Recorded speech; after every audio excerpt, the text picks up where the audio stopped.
নমস্কার বন্ধু, কেমন আছো সবাই? কেমন গাড়ি চালাচ্ছ আর কোন গাড়ি চালাচ্ছ প্রথমে জিজ্ঞেস করে নিলাম।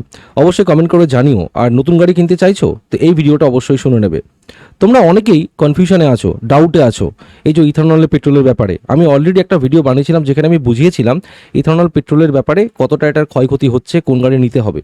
তো এবার আমি ডিটেলে ডিসকাশন করতে যাচ্ছি ইথানলের পেট্রোলটা অ্যাকচুয়ালি কী। তো অনেকেই কনফিউশনে ভুগছো, দাদা এখন গাড়ি কিনবো নাকি কিনবো না। তো বস দেখো, কিনতে পারো নাও কিনতে পারো, বলে দিচ্ছি, কনফিউশন দূর করে দিচ্ছি। সর্বপ্রথম বলি ইথানলটা মানেটা কি। ইথানল হচ্ছে একটা আখের রস থেকে ইথানল তৈরি হয়, তাই তো?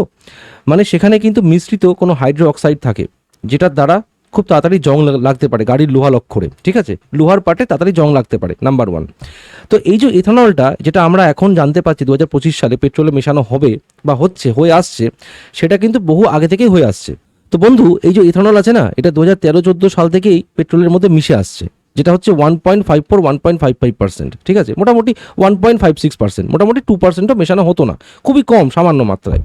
তারপরে 2010 সালে, 2020 সালে সেটা বাড়তে বাড়তে 5%, 10%, 2024 সালে 13.7%, 13.6%, 2025 সালের জানুয়ারি থেকে সেটা হয়ে দাঁড়িয়েছে 17.88% ইথানল, ঠিক আছে, যেটাকে আমরা E20 পেট্রোল বলছি। এবার ঘটনা হচ্ছে E27 পেট্রোল আসছে, সবাই জানো তোমরা। E27 পেট্রোল মানে হচ্ছে এই যেটা 17.88% ইথানল পেট্রোলের মধ্যে মেশানো হচ্ছে, সেটাই বেড়ে হয়ে যাবে 20%। আমি এগুলো বলেছিলাম লাস্ট ভিডিওতে, তবুও আরেকবার বলে দিচ্ছি, কারণ অনেকের মাথায় অনেক ডাউট কোশ্চেন ঘোরাফেরা করছে যারা ভিডিওটা দেখতে পাওনি।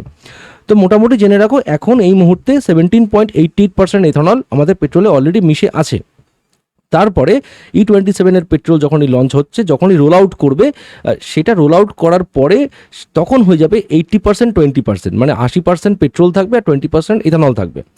এবার অনেকে ইউটিউবে অনেক মানে বিভ্রান্ত করছে মানুষকে, ভুলভাল ভিডিও বানাচ্ছে যে E27 পেট্রোলে গাড়ি খারাপ হয়ে যাবে, জং লেগে যাবে। বাট হ্যাঁ, এই যে ইথানল দেওয়ার পরে কিছু কিছু ব্র্যান্ডের অনেক প্রবলেম হবে, যেরকম ইন্ডিয়ান ব্র্যান্ডসের যে গাড়িগুলো আছে, মানে মাহিন্দ্রা, টাটা মোটরসের অবস্থা কিন্তু খুব খারাপ হবে।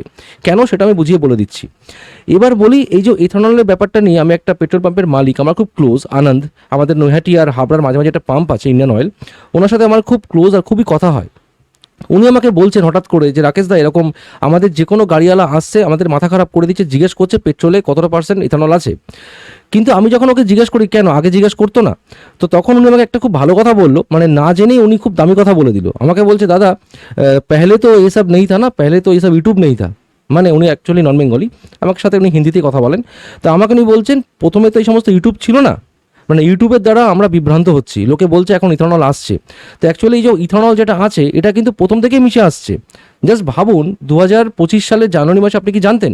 তখনও কিন্তু আপনার পেট্রোলের মধ্যে 17.88% ইথানল মিক্সার হয়ে আসতে সে গাড়ি আপনি এখন চালাচ্ছেন। কিন্তু এখন এই মুহূর্তে আপনারা খুব, মানে আমরা খুব লাফালাফি করছি, সব জায়গায় ভিডিও দেখতে পাচ্ছি যে E27 পেট্রোল আসছে, গাড়ি খারাপ হয়ে যাবে। তো বস, যেখানে 17.88% মিক্সার আছে পেট্রোলে, সে গাড়ি চলছে অনায়াসে, কোনো প্রবলেম নেই, ঠিক আছে, মারুতি, হুন্ডাই, টয়োটা বা মাহিন্দ্রা বা টাটা। কিন্তু তাহলে সেটাই বেড়ে গিয়ে যখন 20% হবে, তো বিশাল কি কিছু হয়ে যাবে? কখনোই না। কিন্তু প্রবলেম হবে, এটা জেনে রাখো, প্রবলেম হবে। কেন হবে সেটাও বলে দিচ্ছি। ইথানল মানে হচ্ছে আখের রস, তো এটা না প্রচণ্ড কম্বাস্টেবল, মানে এটাতে খুব তাড়াতাড়ি মানে কম্বাসন হয়, মানে খুব তাড়াতাড়ি ক্ষয় হয়। তার মানে মাইলেজ কিন্তু অনেকটা ড্রপ খাবে। এমনিতেই ভাই টাটা মোটরস, মাহিন্দ্রা গাড়িতে কিন্তু মাইলেজ খুবই কম। আপনারা কিন্তু দেখেছেন কিরকম সাউন্ড হয় মাহিন্দ্রা বা টাটাতে, বিচ্ছিরি সাউন্ড হয় ইঞ্জিনে। তো সেখানে কিন্তু সেই সাউন্ড আরও বেড়ে যাবে, নাম্বার ওয়ান। নাম্বার টু হচ্ছে গাড়ির মাইলেজ অতিমাত্রায় কমে যাবে, এমনিই তো 12-13 মাইলেজ দেয়, সেগুলো 6-7 নেমে যাবে, নাম্বার টু। তারপরে বলি, আমাদের এই যে ইথানলের জন্য যারা বলছে যে জং লেগে যেতে পারে, জং লাগবে না। জং লাগবে না কোন কোন ব্র্যান্ডে? যেই ব্র্যান্ডের জং লাগার মানে ক্ষমতাটা, মানে রাস্ট প্রুফ যেটাকে বলা যেতে পারে, সেটা ভালো আছে, তাদের জং লাগবে না। মানে মারুতি, রেনল্ট, কিয়া, হুন্ডাই, হন্ডা, টয়োটা, যেগুলো মোটামুটি ফরেন ব্র্যান্ড, তাদের কিন্তু গাড়িতে জং লাগে না, ঠিক আছে। মারুতির গাড়ি বহু বছর চালানোর পরেও কিন্তু বডিতে বা বডির নিচে কোনো রকম জং দেখতে পাওয়া যায় না, ঠিক আছে। কিন্তু যখনই আমরা এই টাটা মোটরস বা মহিন্দ্রা গাড়ি ইউজ করি, সেখানে কিন্তু অনায়াসে জং দেখা যায়। খুবই মোটামুটি 1.5-2 বছরের ভেতরে কিন্তু বডির নিচে সাইডে ইভেন নতুন গাড়িতেও জং লেগে থাকে, কারণ ওদের গাড়ি বিক্রি হয় না। প্রথম কথা, যখন গাড়ি বিক্রি হওয়ার আগেই স্টক ইয়ার্ডে আপনারা ভিজিট করবেন, আমি একটা ভিডিওতে দেখিয়েছিলাম, সমস্ত গাড়িতে কিন্তু বনেটের নিচে, সাইডে, গেটের ভেতরে, ডিকির নিচে জং অলরেডি লেগেই আসে। তো এই সমস্ত গাড়ির অলরেডি বডিতে জং, আর তার মানে তাদের ভেতরে স্পেয়ার পার্টস যেখানে কম্বাস্টেবল, যেখানে পাইপ লাইনিং আছে, সেখান দিয়ে যখন ইথানল যাবে সেখানে কিন্তু অনায়াসে জং লেগে যেতে পারে। তো এই জন্য আমি আপনাদেরকে এটাই গাইডেন্স দিচ্ছি যে আপনারা কিন্তু ইথানলের পেট্রোল মানে E20 পেট্রোল তো এখন চলছে, E27 যখন আসবে তখন কিন্তু ভুলেও ইন্ডিয়ান ব্র্যান্ডসের গাড়ি নেবেন না। নিতে পারেন আপনার ইচ্ছা, আমি আগে থেকে আপনাকে আমার গ্যারান্টি দিয়ে বলতে পারি E27 পেট্রোল কিন্তু ইন্ডিয়ান ব্র্যান্ডস গাড়ির অবস্থা আরও খারাপ করে দেবে। তারপরে একটা মেইন প্রবলেম, সেটা হচ্ছে যত আমরা ইথানল পেট্রোলে মেশাবো, পেট্রোলের যে ক্ষমতা মানে ব্রেকিং পাওয়ার যেটা, সেটা কিন্তু অনেকটা মানে ব্রেকিং পাওয়ারটা কম কাজ করবে। মানে এখন যদি আপনারা যতটা ব্রেক করছেন ইথানল পেট্রোলে, কিন্তু সেটাতে বেশি ব্রেক করতে হবে। তারপরে যে টর্ক, গাড়ির পিক আপ, সেগুলো কিন্তু মানে অনেকটা এফেক্টেড হবে। মারুতির গাড়িতে যখন আমরা কোনো পাহাড়ি পর্বতে উঠি তখন আপনারা দেখতে পাবে যে কোনো রকম ল্যাগনেস হয়, কোনো ল্যাগই হয় না, গাড়ি এক গিয়ারে কিন্তু আরামসে চলে যায়, কখনো কখনো 2 নম্বর গিয়ারেও গাড়ি চলে যায়। কিন্তু এই যে মাহিন্দ্রা থর বলেন কি স্করপিও এন বলুন, একমাত্র টাটা সুমো বাদ দিয়ে যে কটা টাটার গাড়ি আছে, নেক্সন আমার সামনে বারবার ব্যাক খাচ্ছিল দার্জিলিংয়ের রাস্তায়। তো এই সমস্ত গাড়ি যেগুলো আছে, এবার আমি কিছু আপনাকে গ্যারান্টি দিয়ে বলে দিচ্ছি যে কি হতে চলেছে। এই যে টাটা মোটরস আর মাহিন্দ্রার গাড়িতে কিন্তু ল্যাগ থাকে, সবাই জানে। যারা টাটার গাড়ি প্রথম থেকে চালাও তারা বুঝতে পারবে না, যারা হন্ডা, মারুতি, টয়োটা চালাও তাদের একটা ভালো আইডিয়া আছে, বা পুরনো ড্রাইভাররা জানে টাটা মোটরসের গাড়িতে কী লেভেলের ল্যাগ আছে, ইভেন মাহিন্দ্রাও তাই। তো এই সমস্ত গাড়িতে যখন মানে ইন্ডিয়ান ব্র্যান্ডসের গাড়িতে যখনই আপনারা এই যে E27 পেট্রোলটা দেবেন, তখন আমি লিখে দিচ্ছি আপনার তেল হয়তো নাম্বার 1 প্রচণ্ড পরিমাণে হবে, নাম্বার 1। নাম্বার 2, গাড়িতে রাস্টিং দেখা দেবে। রাস্টিং কোথায় কোথায় লাগবে, এই সমস্ত পাইপ লাইনিং, গ্যাসকিট লাইন, যেখানে যেখানে ইথানল যাবে সেখানে সেখানে একটা রাস্টিং ধরা পড়বে। তো দেখো বস, এই যে রাস্টিংটাকে কমিয়ে দেবে ইথানল E27 পেট্রোল আসার আগে, রাস্টিংটাকে কমিয়ে দেবে বিআইএস কি, ব্যুরো অফ ইন্ডিয়ান স্ট্যান্ডার্ডস। তো এই যে কোম্পানিটা একটা গভর্নমেন্ট অর্গানাইজেশন, এরা চেক করবে ইথানলের মধ্যে যে জং ধরার যে প্রবণতা থাকে সেটাকে কমানোর জন্য তারা সেখানে কিছু সলিউশন মেশাবে, আমি বলেছিলাম আগের ভিডিওতে, তাই না?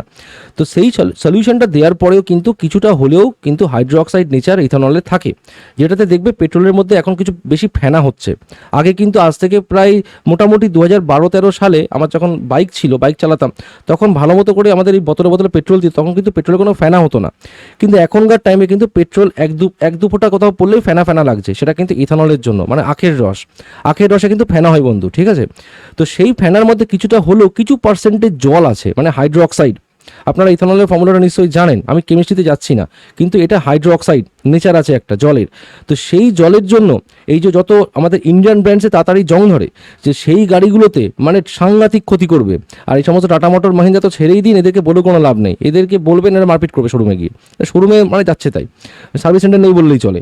তো ওদের গাড়িতে কি হবে, নাম্বার 1 ল্যাগ দেখা দেবে, নাম্বার 2 রাস্টিং হবে, নাম্বার 3 পিক আপে প্রবলেম হবে, টর্ক থাকবে না, বিএসপি কমে যাবে, গাড়িতে অজস্র জং লাগবে, মানে যাচ্ছে তাই অবস্থা হবে। আমি এটুকুনি বলতে পারি, E27 পেট্রোল রোল আউট হওয়ার পরে আপনারা দেখতে পাবেন, লিখে রেখে দিন, মোটামুটি 6 মাসের মধ্যে OLX-এ সেকেন্ড হ্যান্ড ডিলারের কাছে টাটা মোটর আর মাহিন্দ্রার গাড়ি ভুড়ি দেখতে পাওয়া যাবে, কারণ লোকে অতিষ্ঠ হয়ে যাবে। টাটার গাড়িতে মাইলেজ তো এমনিই পাওয়া যায় না, তো বস XUV 700, XUV 300, স্করপিও এন, এদের মাইলেজ কত দেয়? 8-9, ভিড়ভাড়টা কত দেয়? 6 দেয়।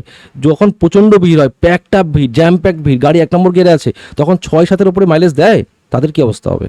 তা তো 3-এর মাইলেজ দেবে বস, কি গাড়ি চালাবে?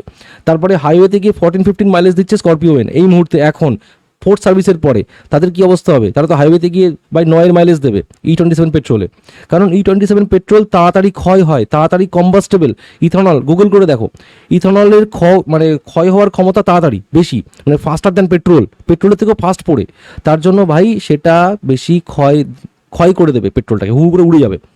তো এই জন্য বলছি বস, যখনই তোমরা এখন গাড়ি কিনবে এই সমস্ত ইন্ডিয়ান ব্র্যান্ড থেকে মানে কয়েকশো মিল দূরে থাকো, ফরেন ব্র্যান্ড নাও, কারণ ফরেন ব্র্যান্ড ভালো মতো অপটিমাইজ, আর ফরেন কোম্পানিরা জানে এই সমস্ত E27 পেট্রোল, E20 পেট্রোল, এগুলো আমরা আজই জানতে পারছি, ভারতবর্ষ অনেক পিছিয়ে আছে বস, ঠিক আছে? তো এই জন্য ফরেন ব্র্যান্ড নাও, বেঁচে যাবে। বলছি না ভোলসওয়াগন নাও, বলছি না স্কোডা নাও, তোমরা টয়োটা, হুন্ডাই, মারুতি, হন্ডা এসব নিতে পারো, কিয়া নিতে পারো। আর রেনল্টের ভাই কুইড নেবে না, রেনল্টের কাইগার টাইগার নিতে পারো।